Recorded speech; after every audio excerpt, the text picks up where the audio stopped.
दोस्तों, एक बार देवी सरस्वती ब्रह्मदेव के पास आकर उन्हें पूछने लगती है, हे स्वामी, आपने सृष्टि की रचना की है। आपने अपने मन से तथा शरीर के पृथक पृथक अंगों से अनेक ऋषि मुनियों को प्रकट किया है तथा अनेक सुंदर सुंदर अप्सराओं, गंधर्व तथा देवताओं को भी प्रकट किया है। आपने ही स्त्रियों को सौंदर्य और चंचलता प्रदान की है, किंतु है प्रभु, स्त्रियों में ही गर्भ की उत्पत्ति क्यों होती है? संसार में केवल स्त्रियां ही गर्भ धारण क्यों करती है?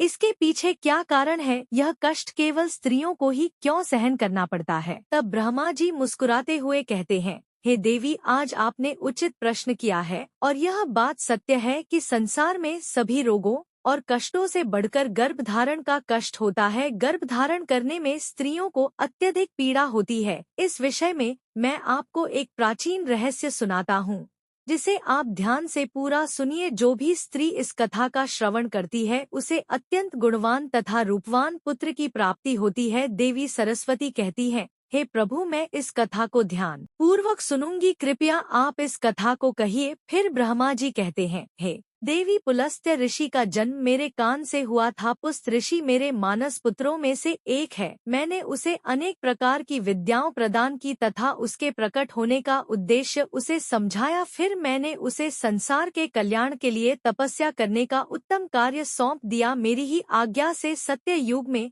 महर्षि पुलस्त्य सुमेरु पर्वत के उच्च बिंदु पर तपस्या करने के लिए चला गया। वहां पर आश्रम का निर्माण करके पुलस्त्य ऋषि घोर तपस्या करने लगे। उसी समय अनेक गंधर्व, देवता, दानव तथा अप्सराएं उस स्थान पर विचरण करने के लिए आया करते थे।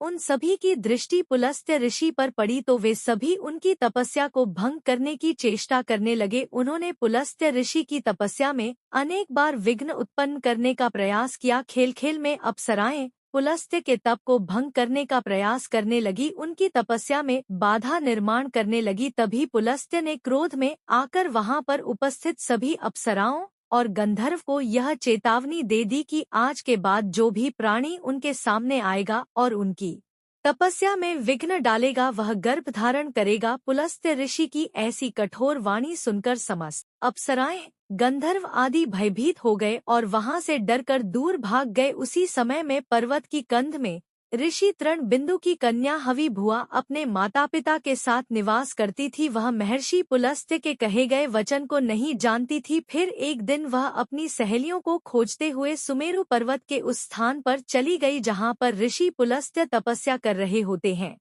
तृण बिंदु की कन्या अपनी सहेलियों को पुकारते हुए महर्षि पुलस्त्य के आश्रम पर पहुंच गई। जब हर भुआ महर्षि पुलस्त्य के सामने आकर खड़ी हो गई तो पुलस्त्य ऋषि दृष्टि उस स्त्री पर पड़ी। महर्षि पुलस्त्य की दृष्टि पड़ते ही पुलस्त्य के श्राप का प्रभाव उस पर पड़ने लगा और तत्काल ही उसका शरीर पीला पड़ने लगा और वह उसी क्षण गर्भवती हो गई। अचानक स्वयं के शरीर में इस प्रकार का विचित्र बदलाव देखकर भुआ अत्यंत घबरा गई। उतने में ही उसकी सखियां उस स्थान पर आ गई तो हर भुआ ने उन्हें उस घटना के बारे में बता दिया। फिर हर भुआ की सहेलियां उसे लेकर उसके पिता के घर पर चली गई। वहां जाकर हवि भुआ ने अपने पिता को सारा वृतांत सुना दिया। अपनी पुत्री की यह बात सुनकर महर्षि तृण बिंदु को बड़ा दुख हुआ। उन्होंने ध्यान लगाकर सब कुछ देख लिया तो उन्हें पता चला कि महर्षि पुलस्त्य के द्वारा श्राप दिए जाने पर उनकी पुत्री गर्भवती हो गई है। इससे वे अत्यंत दुखी हो गए और तुरंत ही अपनी कन्या को साथ में लेकर वे सुमेरु पर्वत पर चले गए। वहां पर उन्होंने महर्षि पुलस्त्य को देखकर उन्हें नमस्कार किया और क्षमा याचना करने लगे। ऋषि तृण कहने लगे, हे महर्षि, आप तो साक्षात ब्रह्मा जी के मानस पुत्र हैं।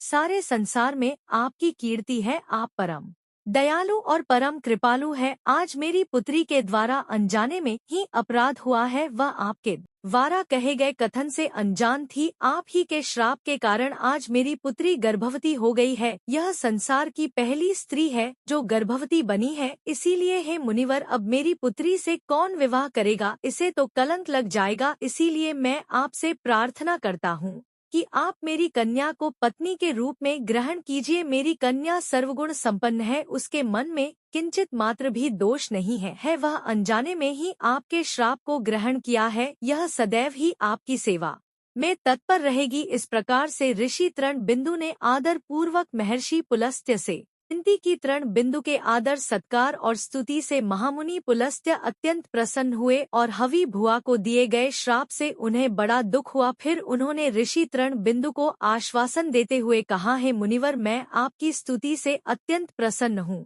मेरे ही श्राप के कारण तुम्हारी कन्या गर्भवती हुई है, इसीलिए मैं तुम्हारी कन्या को मेरी पत्नी के रूप में ग्रहण करता हूँ।